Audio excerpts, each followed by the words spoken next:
Bueno, vamos a seguir elaborando en este tema acerca de la oración. Y espero que estén tomando nota de lo que estoy desarrollando en estos días. Hemos comenzado la semana pasada y la motivación es la carencia de información en lo tocante a cómo nos presentamos delante de Dios cuando oramos a Dios. Y francamente yo encuentro que hay una deficiencia alarmante en este tema. Y es por eso que creo que debemos revisitar esta parte de la doctrina de la oración, porque hoy es muy deficiente. Y hemos comenzado la semana pasada hablando acerca de la nueva modalidad de decretar, de declarar, e incluso hoy día de darle órdenes o hacer demandas a Dios, que lo encuentro bochornoso eso. Y no hay manera de pararlo este asunto, a menos que el pueblo cristiano abra bien los oídos a qué es lo que tiene que decir la palabra de Dios en el siglo XXI, a esta nueva modalidad que es atroz. Es atroz. Vivimos en una sociedad consumista. Y para el que todavía no se dio cuenta de eso, bueno, despabilese porque está viviendo en una sociedad de ese tipo. Y bueno, ¿qué es una sociedad consumista? Bueno, es una sociedad donde se hacen gastos excesivos e innecesarios. Eso es una sociedad consumista. Muchas veces la gente dice, es que no me alcanza la plata. Y si bien es cierto que existen, porque vamos a ser realistas, personas que viven en un estado extremadamente comprometido desde el punto de vista de las finanzas, no solamente en los países del tercer mundo, pero en estos países también, personas que realmente hacen malabarismos para llegar a fin de mes. Pero también es cierto que existe un amplio sector de la sociedad que gasta su dinero en una forma innecesaria. Y es por eso que se abordan deudas impresionantes. Las tarjetas de crédito se rompen prácticamente, o las cuentas, porque se tienen deudas descomunales por una irresponsable administración del dinero. Yo creo que nosotros tenemos bastante dinero en nuestra sociedad. Lo que pasa es que estamos mal acostumbrados en cómo usamos ese dinero. Hermano querido, comprar lo que es necesario es una cosa. Pero comprar en una forma compulsiva, eso es consumismo. Y nosotros, aunque mucha gente patalea esto, vivimos en una sociedad y en un mundo compulsivo.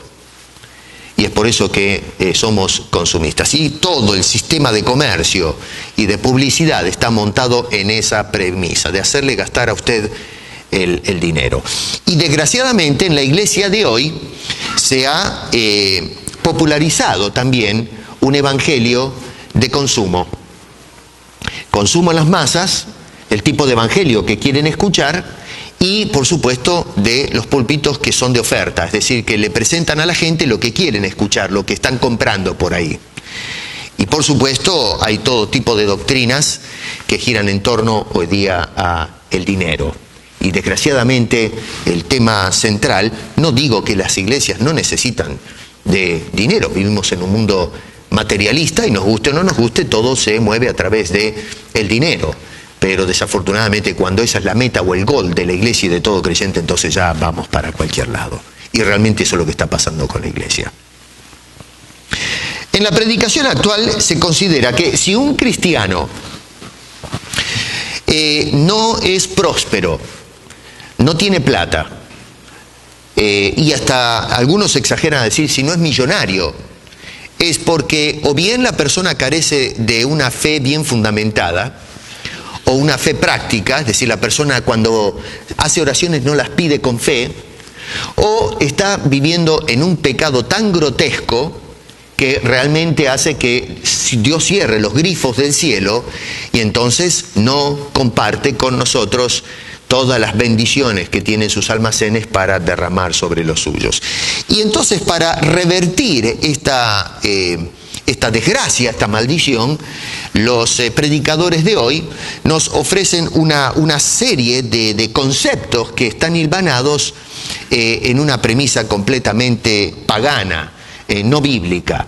Por ejemplo, nos dicen de que en todo, hay 4 puntos en el que enmarcan toda la teología de la prosperidad o del éxito en la vida cristiana. En primer lugar, Dios promete prosperidad.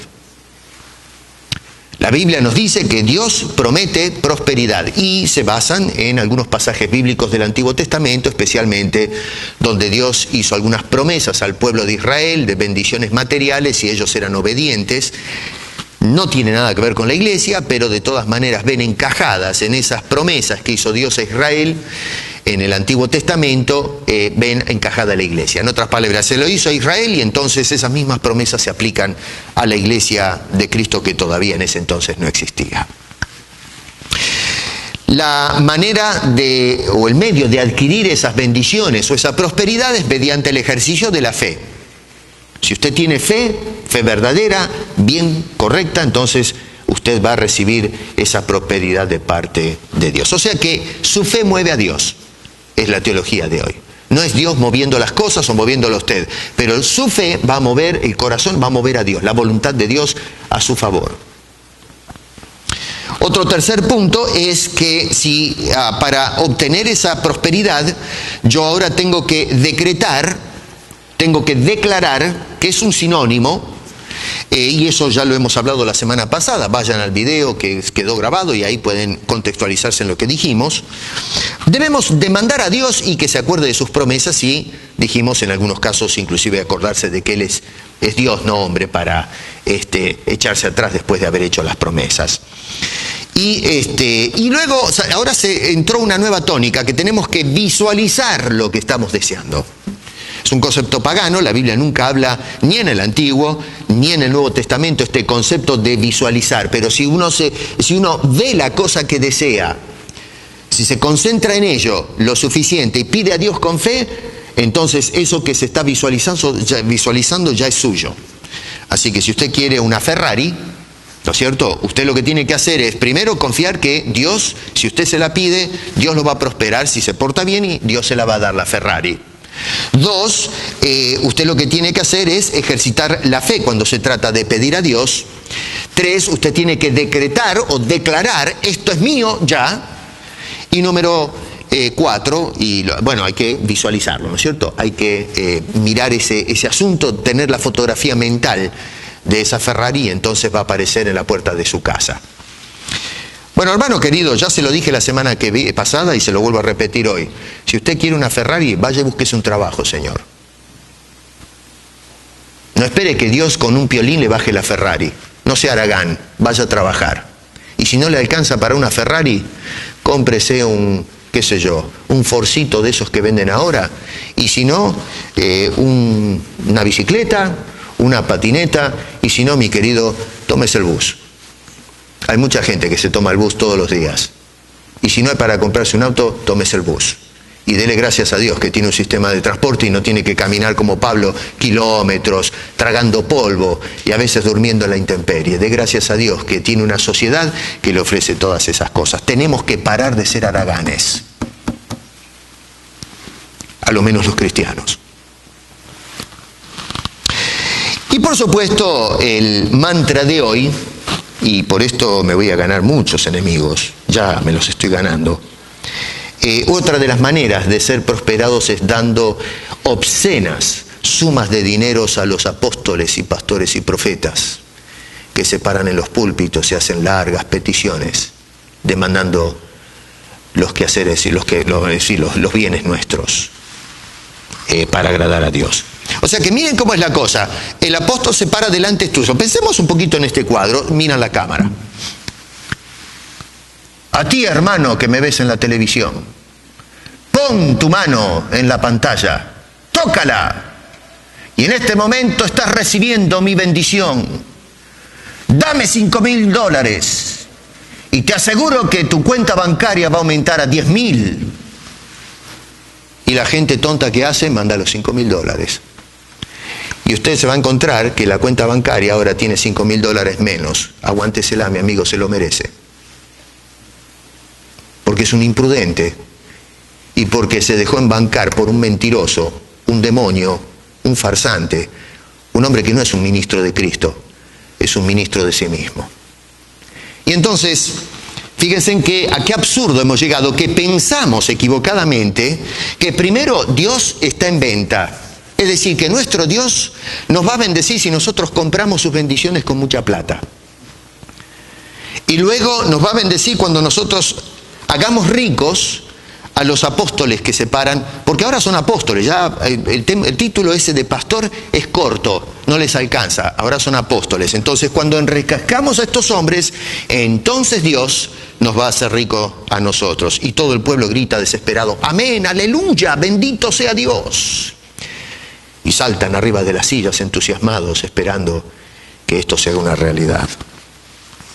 Yo me pregunto, si es cierto que decretando y toda esta teología moderna de que nos vamos a hacer millonarios, como dicen estos señores, si esto es verdad, digo yo una cosa, ¿por qué en estas iglesias tan populosas no tienen todos una Ferrari en el parking lot? ¿Por qué es que solamente los apóstoles y profetas tienen los Mercedes-Benz, los Lexus? Y yo no conozco todas las marcas que hay, estoy nombrando porque son los que me vienen, pero francamente no me interesa. Pero en fin, ¿por qué es que todos los creyentes no tienen mansiones? ¿Saben cómo dicen cómo manejan los apóstoles ese argumento? Es que ustedes no tienen fe. Porque si tuviesen la fe que yo tengo como apóstol, seguramente tendrían no solamente una Ferrari, sino media docena, una para cada día de la semana. Y bueno, qué sé yo. Así van las cosas, ¿eh? Ahora, los textos bíblicos que utilizan estos señores están tomados en una forma arbitraria justamente para hacer valer o justificar este latrocinio que se está haciendo de los feligreses. A ver si encontramos, cuando ellos piden largas sumas de dinero, si encontramos alguno de estos apóstoles. Yo no he visto ninguno, pero que ustedes vean sacar la chequera y escribir un cheque de $10.000.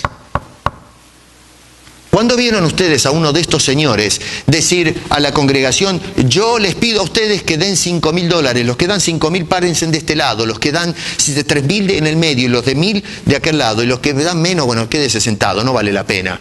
A ver, cuando esa persona saca dinero de su billetera y lo vemos poner cuantiosas sumas, como ellos piden de los feligreses. Vamos, hombre, despiértese. Abramos los ojos a lo que está pasando en la iglesia. Tratemos de despertar a la realidad y defendamos la fe que el Señor nos ha concedido. Y no rendirnos a este tipo de cosas. He escuchado a una señora que se pone el billete en el oído y dice que el billete le habla. Y le pide a la congregación, ustedes algunos lo vieron, creo, ese video. La señora, desfachatada, tendrían que meterla presa por estafa. No veo la hora y pido a Dios que se establezcan leyes para que de alguna forma se establezca este procedimiento como una estafa. Y así como un estafador va a la cárcel, que estos apóstoles, estos predicadores, los metan presos, porque merecen estar detrás de los barrotes, por estafar al pueblo de Dios. Y desgraciadamente existe esta ranura legal que permite el latrocinio dentro de las iglesias. Es una vergüenza. Estas pirámides que se están dando dentro de las iglesias y que deben ser penadas con el mayor rigor de la ley, pero que por ahora están zafando. Creo, ojalá, que algún día se les termine este negocio barato al cual se dedican.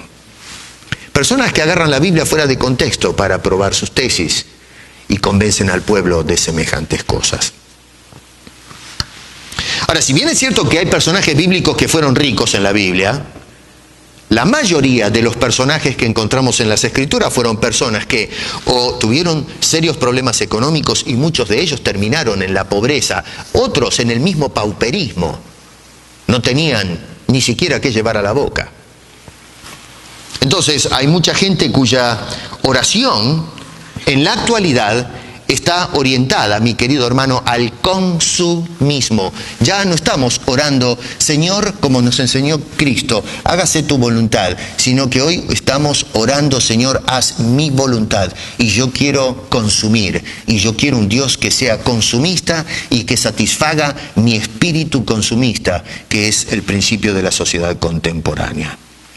No se trata más de un asunto de necesidades. Cuando oramos a Dios, es un asunto de demandas y caprichos por parte de una sociedad totalmente irreverente. La gente de hoy, por ejemplo, muchas veces pide y no recibe. Y no recibe porque está haciendo mal las oraciones, porque se está acercando a Dios en una forma incorrecta, no porque le falta fe o porque, qué sé yo, en fin, no está dando suficiente dinero a la iglesia, es porque la fórmula no da. Si usted no trabaja, mi querido, usted no come. Eso de que si usted no trabaja, si usted no se esfuerza, es un irresponsable y va a dar los pocos pesos que tiene a un apóstol y piensa usted que eso le va a terminar dando una mansión o un jet privado, todas estas barbaridades que se nos dice que son fantasías que se nos presenta hoy. Bueno, mi querido, usted está viviendo en la luna, usted está viviendo en el país de las fantasías, está viviendo en Disneylandia. Yo me pregunto, ¿qué dirían los predicadores del primer siglo? ¿Qué dirían los personajes de la Biblia si los traemos en la actualidad y les decimos la iglesia hoy está orando de esta manera? ¿Qué respuesta nos darían? Bueno, tenemos acá Santiago, fíjense en capítulo 4, respondiéndole a la iglesia del siglo XXI. ¿De dónde vienen, dice el verso 1 del capítulo 4, las guerras y los pleitos entre vosotros? ¿No es de vuestras pasiones las cuales combaten en vuestros miembros? Codiciáis y no matáis y ardéis de envidia y no podéis alcanzar. Combatís y lucháis, pero no tenéis lo que deseáis porque no pedís. Pedís y no recibís porque pedís mal, para gastar en vuestros deleites. Oh almas adúlteras, ¿no sabéis que la amistad del mundo es enemistad contra Dios? Cualquiera pues que quiere ser amigo del mundo se constituye enemigo de Dios. Eso es lo que dice Santiago a la iglesia, no solamente del primer siglo, sino también del siglo XXI. La frase clave que tenemos allí en nuestro contexto es pedís mal. Santiago lo que le está diciendo a esta gente, y nos dice hoy otra vez, es están orando mal. Están pidiendo a Dios, pero están pidiendo en una forma incorrecta, mal. Y noten ustedes, allí hay una tensión interesante, dice, no pedís, y luego dice, pedís. No te comparen allí el versículo 2 al final y el versículo 3. No pedís, y luego dice, pedís. Y acá uno puede decir, bueno, Santiago, a ver, ¿en qué quedamos? ¿Pedimos o no pedimos? ¿Cómo enlazamos estas dos ideas? Lo que este hombre está tratando de decirnos es que cuando dice allí, porque no pedís, es porque no están pidiendo a Dios como corresponde y lo que corresponde. Sí están pidiendo, pero están pidiendo mal.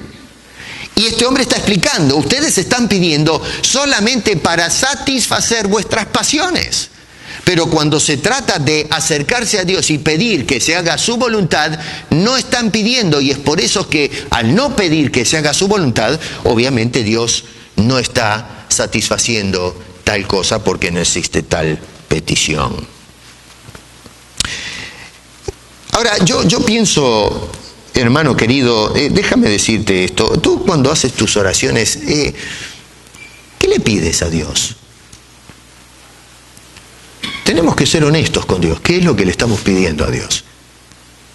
Otra vez, Jesús nos enseñó que oraréis así: Padre nuestro que estás en los cielos, hágase tu voluntad. Pero cuando nosotros hoy oramos a Dios, le estamos pidiendo a Dios que se haga su voluntad.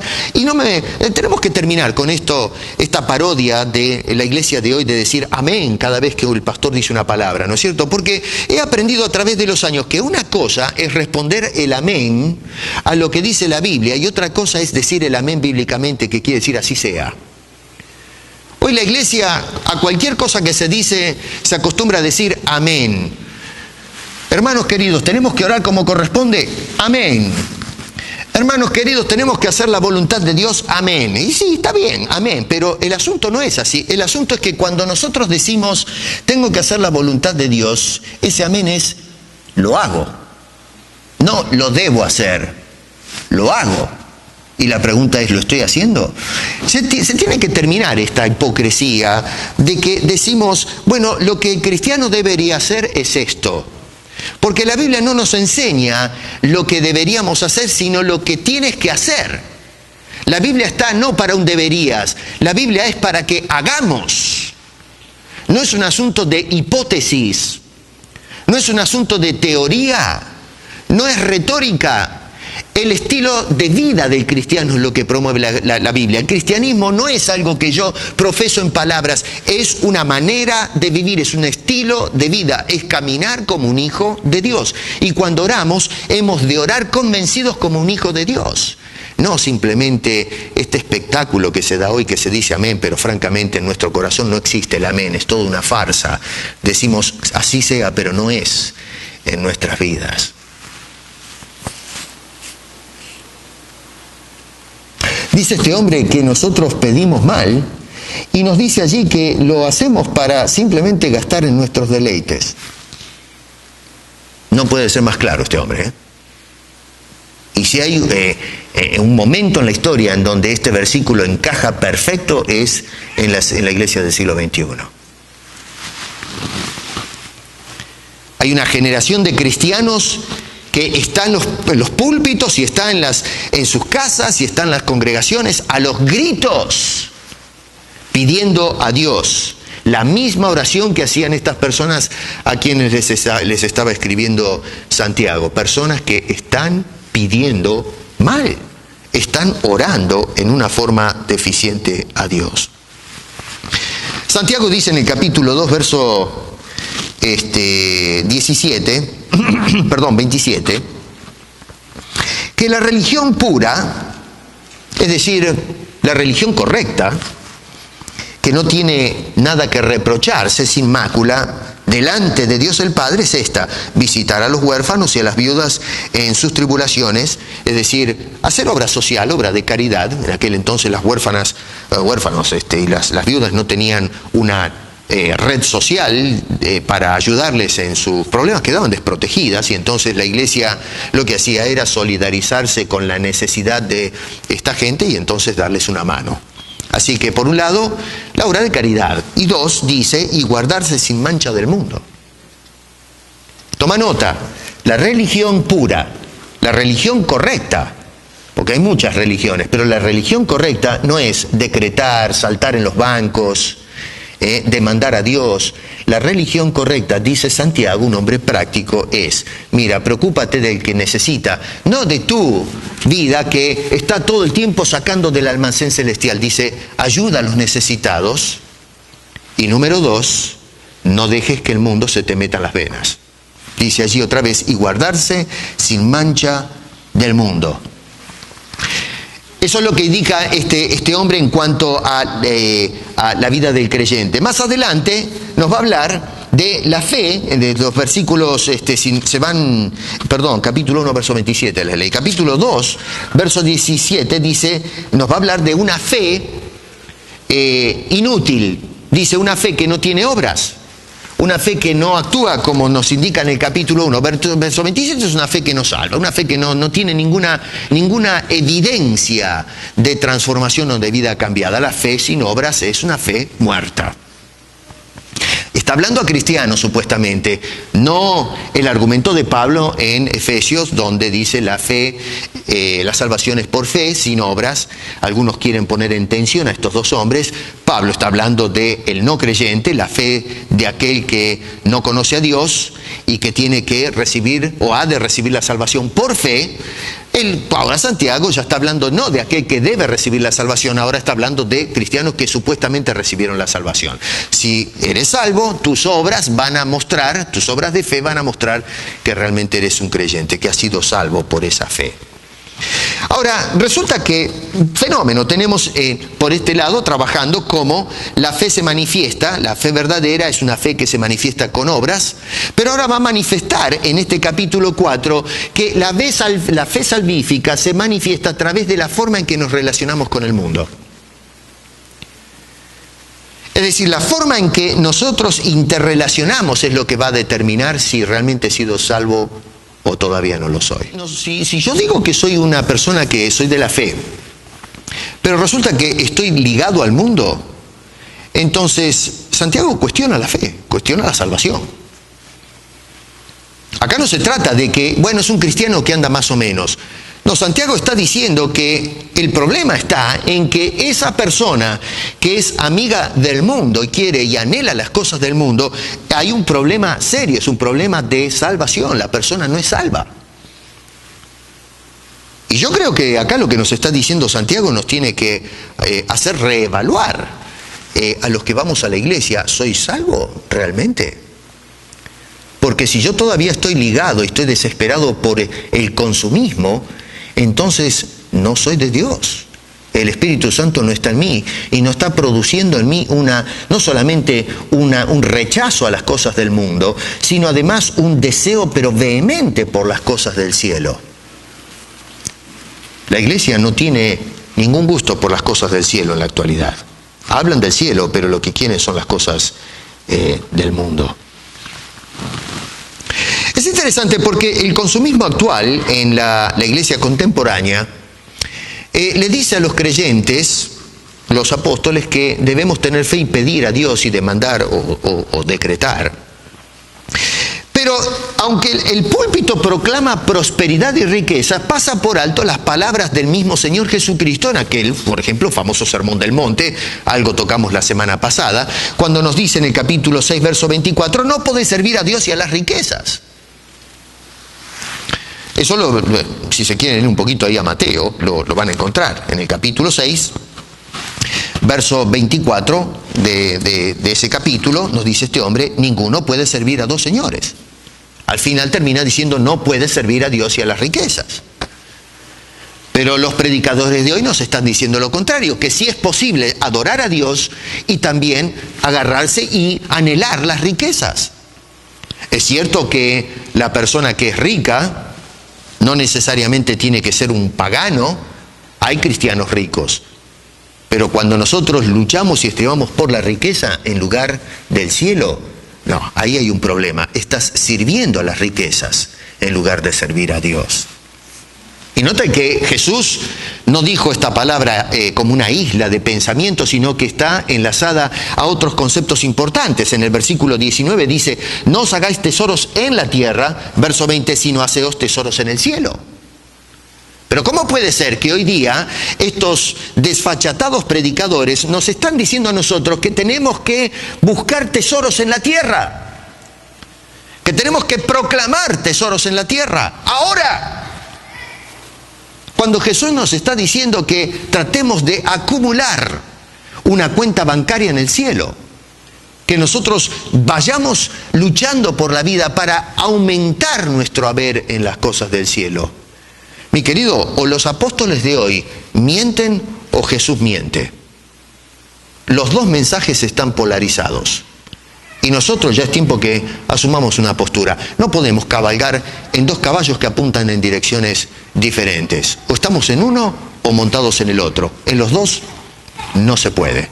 Es una cosa ilógica. ¿Y por qué no se puede hacer esto? Verso 21, porque donde está vuestro tesoro, allí estará también vuestro corazón. Así que si mi corazón está en las cosas de la tierra y en aumentar nuestros saberes en la tierra, bueno, mi querido, tu corazón no está en el cielo. Y podrás engañarte y decir, no, pero yo amo a Dios, yo quiero a Dios, en fin, te puedes hacer toda la ilusión que quieras, pero tú te vas al infierno. Y esto no me lo invento, yo sé, esto es lo que nos dice la Escritura. Jesús dijo, no podéis servir a dos señores. Ahora, vale un paréntesis de aclaración, no quiere decir con esto que tenemos que hacer una locura, vender todo lo que tenemos y vivir en un caño. No, Dios nos ha bendecido con una sociedad estable y sí, podemos darnos los gustos. Pero una cosa es darse el gusto y otra cosa es vivir por los gustos. Está bien que te compres un auto, pero eso de que me voy a comprar una Ferrari para... Estoy manejando una Ferrari, muchachos.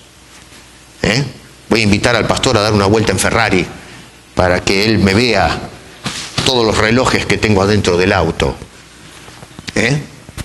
O comprarme, a veces yo uso trajes y compro trajes, Pero el otro día estaba buscando un traje y le decía a mi señora, estábamos mirando las etiquetas y le hacía broma, le digo, fíjate que en la etiqueta diga la marca tanto, así todo el mundo me ve. Y en broma, pero hay gente que se lo toma en serio. Tienen que mostrar la etiqueta, ¿no es cierto?, para que la gente vea. Yo no sé cuáles son las marcas populares, la Polo, Ralph Lauren y todas estas cosas. Le sacamos la etiqueta, no ni la toque, por favor, porque quiero todo el mundo que vean que tengo nivel. A lo mejor estoy comiendo salteado, pero vivimos del grupo ese de que la gente vea que tengo la etiqueta. Vivimos en una sociedad, mi querido, y hay cristianos a veces, yo a veces los veo en televisión, que van vestidos se tiran todo el armario encima, y a lo mejor llegan a duras penas a fin de mes. A veces comen salteado. He escuchado de gente que comen salteado para darle la plata a los apóstoles y profetas y para vestirse una ropa más o menos de marca y entrar en ese nivel. Mira, si tienes para comprarte el Nike, cómpratelo, pero no pases hambre. No le prives el plato de comida a tus hijos. Si quieres comprarte un auto, está bien, cómpralo. En algunos países, en este país las distancias son grandes, a veces es necesario tener un auto. Pero mi querido, no te compres una Ferrari y no puedes mandar a tus hijos a estudiar. ¿Me entienden lo que estoy diciendo, caballeros y damas? A ver si nos despabilamos.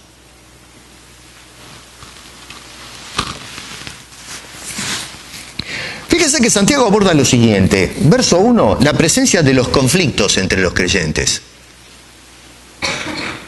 La iglesia está en guerra.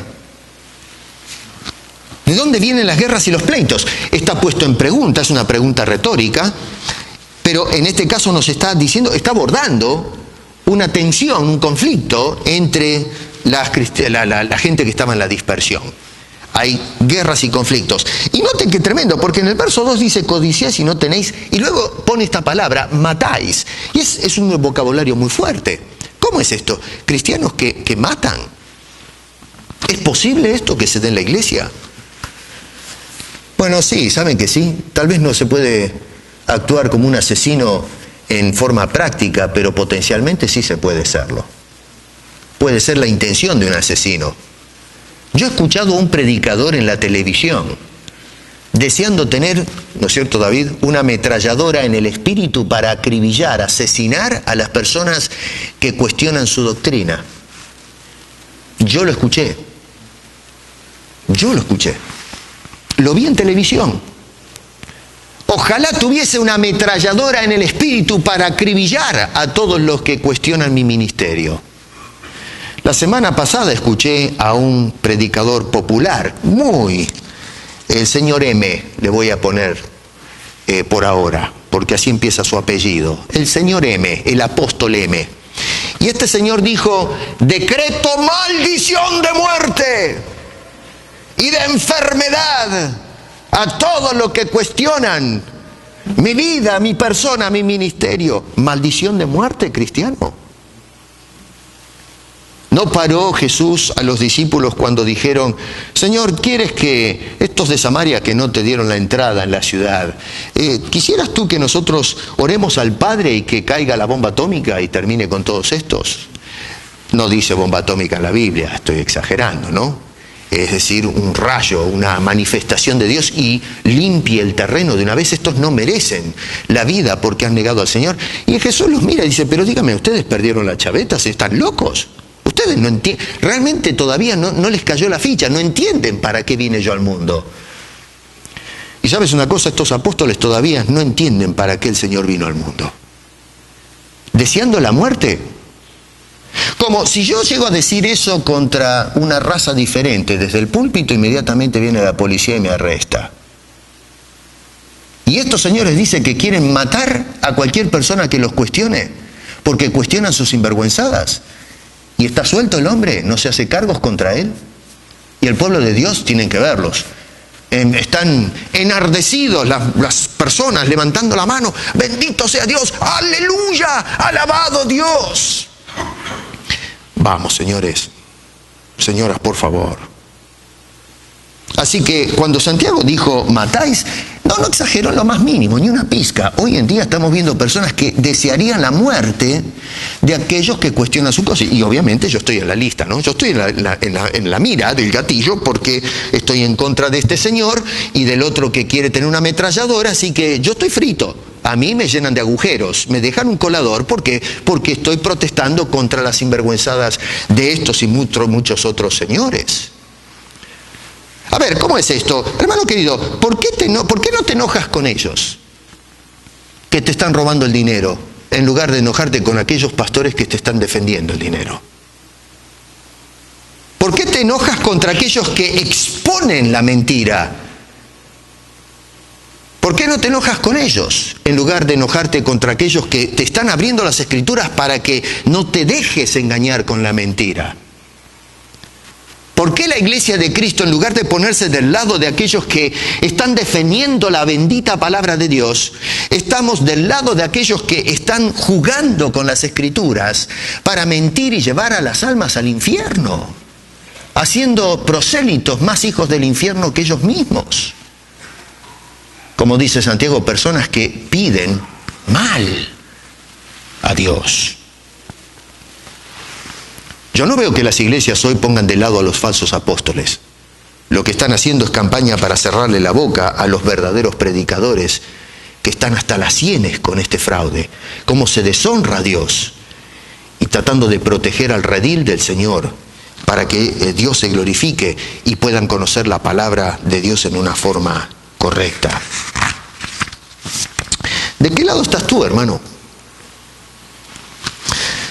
El apóstol, además, fíjense qué interesante, porque expone el epicentro de esta hostilidad.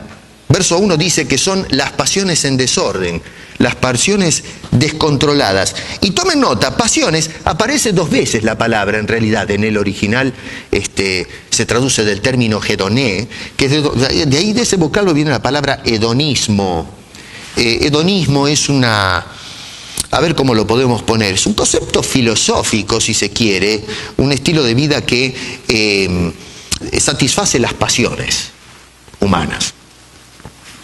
Y es un concepto bastante complejo, ¿no? Hay todo un sistema de pensamiento que se conoce como hedonismo. Ahora no tengo tiempo para explayarme en eso. Pero en definitiva, la palabra esta pasiones es la misma que la palabra deleites en el versículo 3. En nuestra Biblia tenemos 2 términos, pasiones y deleites, pero en el original, o sea, cuando digo original me refiero al griego, aparece la misma palabra en esos 2 versículos, la palabra hedoné. En los escritores clásicos, que estamos hablando Platón, Aristóteles, aquella casta de gente que vivió en siglo V, IV antes de Cristo, griegos, utilizaron la palabra hedoné o hedoné para hacer referencia a las pasiones humanas. Y cuando se usan las escrituras, cada vez que se usa esta palabra hedoné en el Nuevo Testamento, que son unas 4 o 5 veces, se usa en forma negativa. Jamás encontramos este término utilizado en forma positiva. Hay pasiones positivas, hay varias palabras que son griegas que se traducen en nuestro idioma como pasión. Podemos tener pasión por Dios y eso es positivo, pero en este caso, cuando se usa la palabra pasión, es por supuesto en una forma negativa. Y se habla, lo que está describiendo este hombre es que son personas que en realidad no están amando a Dios, sino que se aman a sí mismos. Y es por eso que quieren satisfacer esas pasiones, quieren deleitar esas pasiones. Personas egoístas, personas que tal vez mencionan a Dios, que van a la iglesia, sin duda que estos se congregaban y adoraban a Dios, pero en realidad el corazón de ellos estaba en adorarse a sí mismo, en satisfacer sus placeres o sus pasiones. Pablo, escribiendo a Timoteo, en el capítulo, a ver si lo encuentro esto,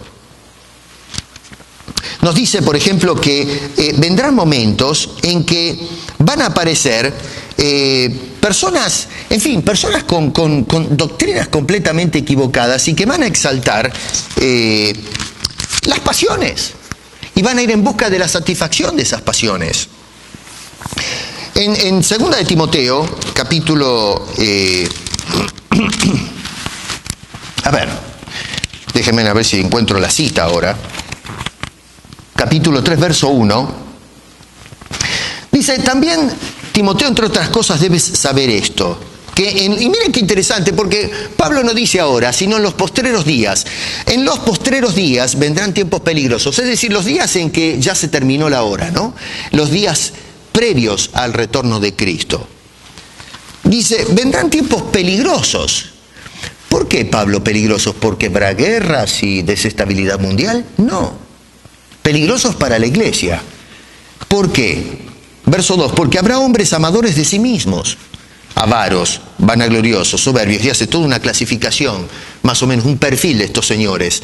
Y luego dice traidores, impetuosos, infatuados, que tendrán apariencia de piedad, pero negarán la eficacia de ella. Sí, personas que los miramos y tienen la sotana, ¿no es cierto? Apóstoles, profetas, personas que van a predicar, pero dice a estos evita. Toma nota de lo que le dice Pablo a Timoteo.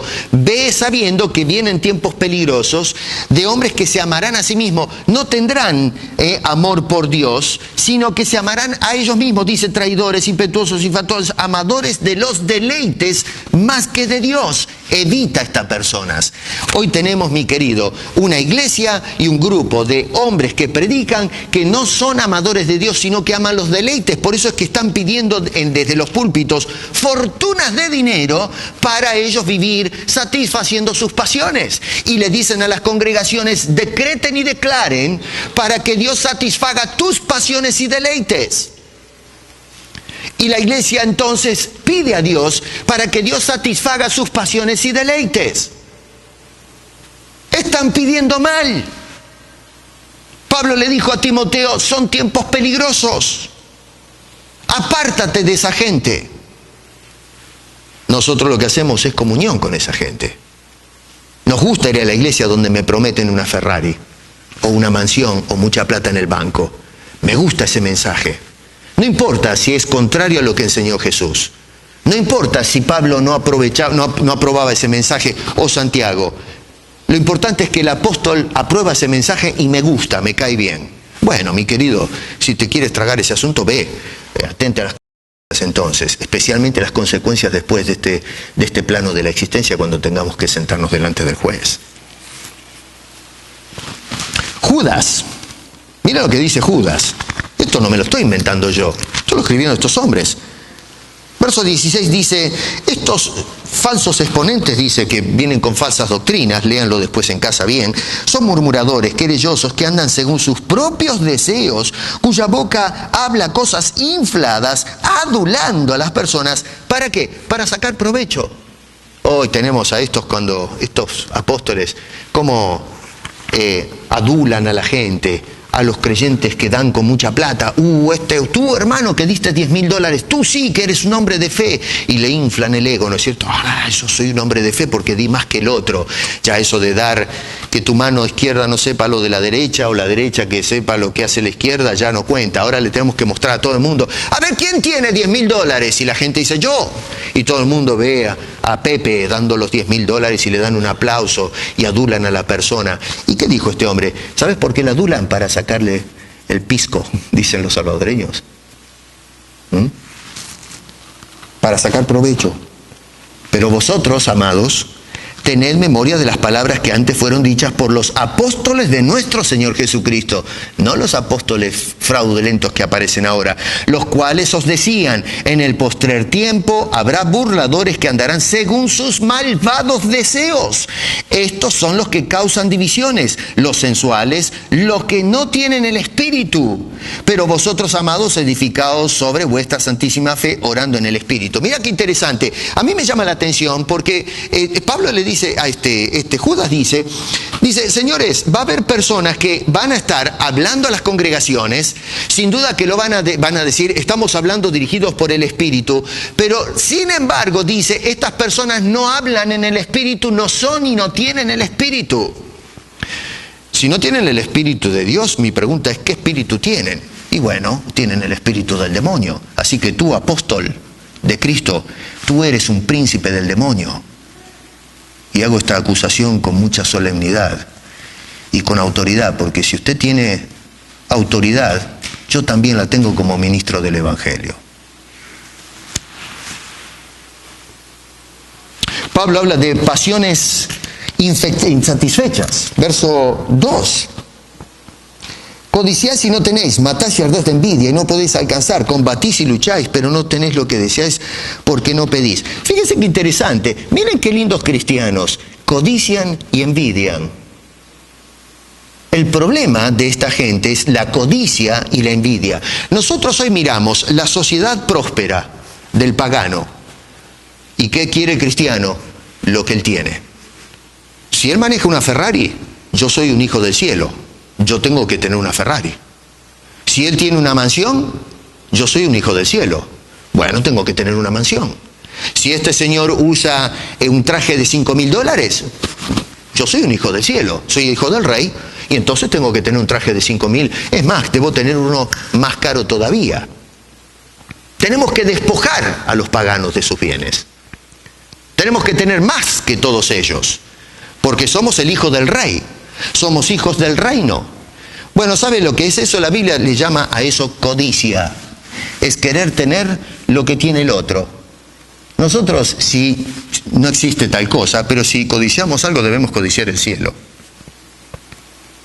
Aunque en realidad tampoco la palabra encaja, pero ustedes entienden lo que estoy diciendo. Pero nosotros no codiciamos el cielo. Nosotros codiciamos el mundo. Nosotros queremos el mundo, queremos caminar como los artistas de Hollywood, queremos vestirnos como ellos, queremos bailar como ellos, queremos vivir como ellos, queremos tener lo que todos ellos tienen. Somos codiciosos. La iglesia de hoy es una iglesia que no está siendo prosperada espiritualmente porque es una iglesia codiciosa. Y cuando está pidiendo a Dios, pide motivado por la codicia, no por hacer la voluntad de Dios, y es por eso que dicen no reciben, porque piden mal. Porque es para satisfacer la codicia. Y la otra cosa es la envidia. Nos revienta que el otro tenga más que yo. Se nos hace un hueco en el estómago ver que el mundo prospera y la iglesia empobrece. Bueno, mi querido, eso es a lo que ha sido llamada la iglesia, empobrecer. Porque nuestra riqueza no está acá, está en el cielo. Es cierto que Dios nos provee de nuestras necesidades, pero hay veces que la iglesia tiene que pasar hambre. Muchos hombres pasaron hambre. El Señor Jesucristo no tenía ni siquiera una almohada para poder acostarse. Pablo a veces tenía, el pobre hombre lo sostenían para su ministerio, pero había veces que las iglesias o no tenían plata o no mandaban dinero, y el pobre hombre, ¿qué iba a hacer? Tenía que comer y tenía que ponerse a trabajar, armando tiendas, era su oficio, y tenía que, el pobre hombre, en lugar de estar predicando, tenía que estar haciendo tiendas. Y entonces, claro, el evangelio no avanzaba porque el hombre, en fin, tenía que ganarse el pan, como cualquier otro. No hay nada malo de eso. Hasta que al fin algunas iglesias veían la situación, mandaban las ofrendas, y este hombre entonces podía dejar el asunto del mundo, de trabajar, y poder salir a predicar el evangelio y hacer los trabajos misioneros que fue de tanta bendición. Hoy muchos dicen, los pastores son unos vagos, y en algún caso tienen razón. Claro, estos apóstoles que viven en mansiones y qué sé yo, para pararse a los gritos en un púlpito, claro, tienen razón que son unos vagos. Pero no te olvides que hay pastores que trabajan, misioneros que trabajan, que pasan las 1001 para poder entonces ofrecerles las verdades espirituales a los feligreses. En 1 de Juan, capítulo 2, este es otro hombre el que está escribiendo. Espero que no se estén aburriendo. Pero versículo 15, Juan, fíjense otra vez cómo las palabras de estos hombres que escribieron hace 2000 años repican en la problemática de hoy. Juan dice, no améis al mundo. Y no terminó ahí, no hizo un punto, porque uno podría decir, bueno, cuando dice al mundo, se está refiriendo a lo mejor al sistema filosófico del mundo. Pero no, Juan sigue dirigido por el Espíritu de Dios. Dice, no améis al mundo ni las cosas que están en el mundo. Hoy nosotros amamos al mundo. Nos gusta la sociedad. Al cristiano le gusta la música de hoy. Al cristiano le gusta vestir lo que viste el pagano. Yo he visto mujeres cristianas vestirse que parecen cualquier cosa, mi querido, con unas minifaldas que muestran toda su humanidad al mundo. ¿Y por qué se visten así? Porque les gusta. Y les gusta porque esa es la norma cultural. Hombres de Dios que se meten ganchos por todos lados. ¿Y por qué se ponen ganchos por todos lados? Porque les gusta. Quieren cautivar a las mujeres. con todas estas chapas que se meten encima. Parecen cadenas con pierna caminando. Hoy todo el mundo se tatúa, se meten tatuajes por todos lados. Cristianos, marcándose el cuerpo de arriba para abajo. Yo me pregunto, cuando tú tengas 80 años, ¿te has puesto a pensar cómo vas a hacer con toda esa tú eres una pintura andando? ¿Cómo se te va a ver? El otro día leí una nota diciendo que cuando tengamos a mayor edad es como el vino viejo, que las pinturas que se hacen en el cuerpo, cuando pasa el tiempo se van a ver mejor que cuando se hicieron. Pero cántensela a la lechuza, por favor, mi querido, cuando se empieza a colgar todo eso, me van a engrupir a mí, que nos vieron caras de tontos a nosotros. Y ahí están los cristianos pintándose el cuerpo, esperanzados que van a ser apreciados más con toda esa pintura. Tú te pintas porque te gusta, porque quieres llamar la atención. Tú no estás pintándote para que el mundo diga, veo la gloria de Dios. ¿Dónde ven la gloria de Dios cuando te metes una media docena de ganchos en una oreja, en la nariz, un hueso en el labio y cosas por el estilo? ¿Dónde se glorifica a Dios con eso? Y sin embargo, eso es lo que el cristianismo hace. Amamos las cosas del mundo. Y es por eso que vamos desesperados a gastar nuestros bienes y a invertir en esas cosas del mundo. Dice, no améis al mundo ni las cosas que hay en el mundo. Si alguno ama al mundo, escucha esta sanción: el amor del Padre no está en él. Yo quisiera escuchar a la iglesia decir, amén, aleluya, bendito sea Dios. No, la iglesia se calla ahí. El amor del Padre no está en él. Porque todo lo que hay en el mundo, los deseos de la carne, los deseos de los ojos y la vanagloria, la gloria que no tiene fundamento de la vida, no proviene del Padre, sino del mundo.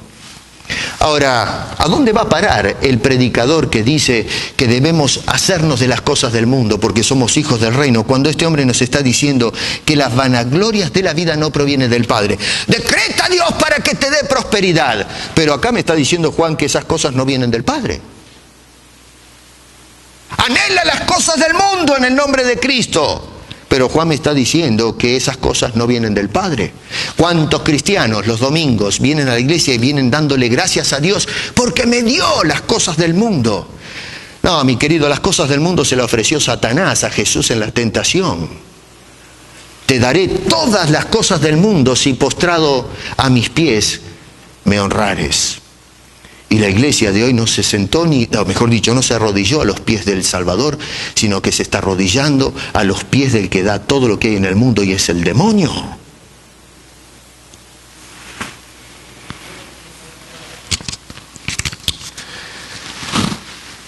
Santiago dice que estamos en guerra con Dios. Oh almas adúlteras, ¿no sabéis que la amistad del mundo es enemistad contra Dios? Cualquiera, sin excepción, que quiera ser amigo del mundo, se constituye en un enemigo de Dios.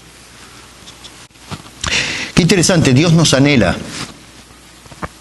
Y debo ir terminando ya, ¿no? Esto da para mucho más, pero dice, el Espíritu que Él ha hecho morar en nosotros nos anhela celosamente, verso 5.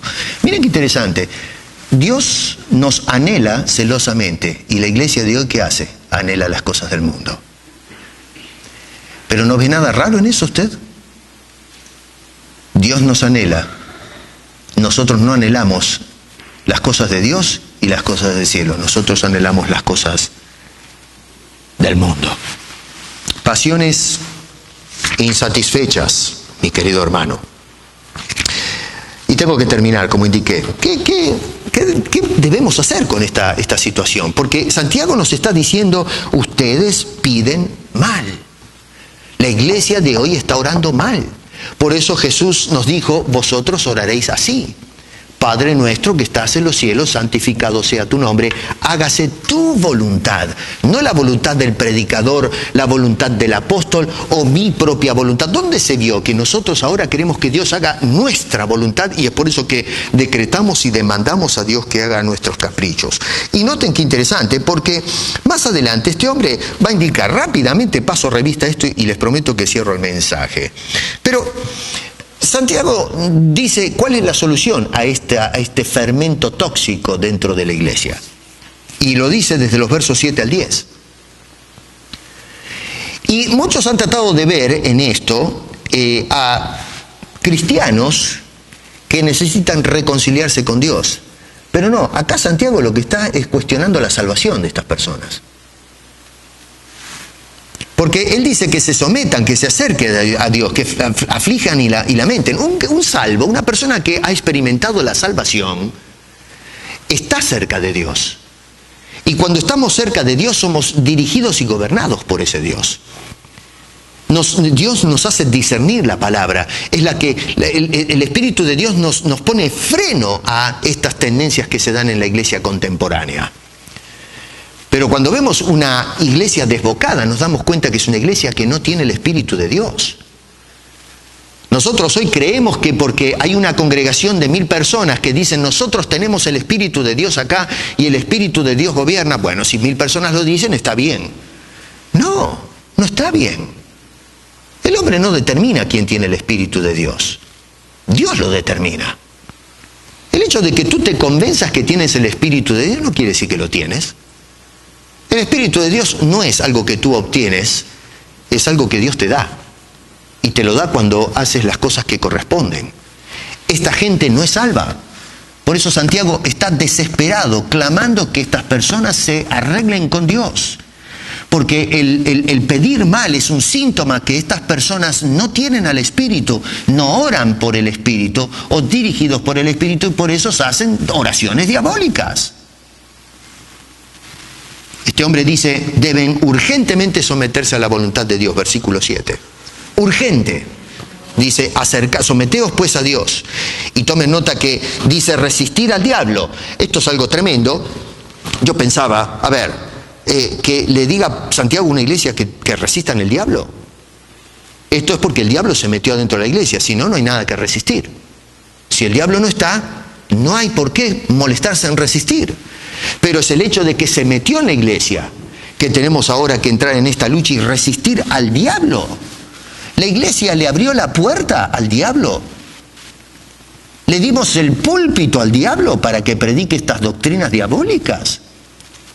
Nosotros los creyentes nos hemos sentado al lado del diablo a decirle gracias por las bendiciones que me estás dando y estamos agarrando y adjudicando la gloria que le corresponde a Dios al diablo. Y lo que el diablo nos está dando se lo estamos implicando a Dios. Dios, gracias que me has dado esto, cuando el que me dio las cosas es el demonio. Pero ¿no te das cuenta la deshonra que le estamos haciendo a nuestro Dios? Resiste al diablo, dice este Señor. 2, debemos aproximarnos a Dios. Y debemos aproximarnos porque estamos lejos, si no, no nos diría aproxímate a Dios. Verso 8, acercaos a Dios y Él se acercará a vosotros. Dígame, ¿qué cosa más absurda sería que este hombre nos esté llamando a acercarme a alguien a quien estamos cerca? Iglesia de Cristo, acércate a Dios, por favor. Estamos lejos de Dios, estamos cerca del diablo y estamos más cerca que nunca de ese demonio. Dice, limpiad nuestras manos con las cuales actuamos y luego limpiad también los corazones con los cuales anhelamos. Dice, pecadores, limpiad las manos y vosotros los de doble ánimo purificad vuestros corazones. Debemos cambiar nuestra conducta y debemos cambiar también nuestros anhelos. Verso 9, debemos hacer penitencia, debemos hacer luto. Hermano querido, no es tiempo para reírse, eso de el espíritu mandando la risa loca esa que muchos se tiran al suelo matándose de risa. Tú deberías estar haciendo luto, penitencia, llantos a gritos por tu pecado. La iglesia tiene que deshacerse de todas esas riquezas que no fueron provistas por Dios. Y con vergüenza y humillación decir, Señor, hazme pobre de nuevo y dame lo que tú quieras para mí. Porque todos los saberes que tengo son productos del demonio, no de tu bondad. Y número 5, debemos humillarnos delante del Señor, versículo 10. Humillaos y Él los exaltará. Al cristiano hoy lo exaltó la opulencia. Hoy los cristianos se miden por lo que tienen, no por lo que son. Si miramos un cristiano que viene con una Ferrari, ese es un cristiano importante. Si vemos a predicadores que hablan una sarta de pavadas y de mentiras, ese es un predicador importante. Si Si vemos a un hombre que por la mentira y el error llena santuarios con miles de personas, ese es un predicador importante. A ese le debemos dar el tiempo. Ese es el hombre que tenemos que ir a hacerle notas periodísticas. A ese es el hombre al que debemos darle todos nuestros bienes, nuestros hijos, nuestra savia. Mi querido, es mejor estar solo con Cristo que con las multitudes siguiendo estos farsantes. Y mi deseo en este día es que abras tu corazón a ese Cristo, que le des tu vida al Señor, y Él te ofrece no este mundo, te ofrece las riquezas del otro mundo. Quiera Dios que renunciemos a esta tónica del consumismo y que dejemos de pedir mal a Dios y que empecemos a obedecer al Señor cuando dijo: Padre, hágase tu voluntad, así como en el cielo, también aquí en la tierra. Padre nuestro, te imploramos el perdón porque elevamos oraciones que son horrendas. Perdónanos, Señor. No puedo imaginar cómo tus oídos estarán aturdidos y ofendidos por la deshonra que hace tu iglesia hoy, si es que se puede llamar a eso tu iglesia, porque teológicamente solamente es una tu iglesia, y aquellos que siguen el mal, las mentiras, al demonio, no son tu iglesia. Ayúdanos a rescatar a lo menos a algunos, que podamos llevarlos a la luz y que puedan entregar todo lo que son para tu gloria y no para enriquecer los saberes de estos vendedores de ilusiones que hoy han infectado tu iglesia. Señor, lanza tu justicia sobre esas personas, y a aquellos que tal vez tú tengas en los planes de salvar, te imploro, Señor, no una ametralladora, te imploro la gracia que viene de ti en los méritos de Cristo para salvar, para rescatar, para dar luz a estos que están engañados. Gracias, Señor, por tu palabra, el único manual que nos ayuda a protegernos de estas cosas. A ti te damos la honra y la gloria, en el nombre de Cristo Jesús. Amén.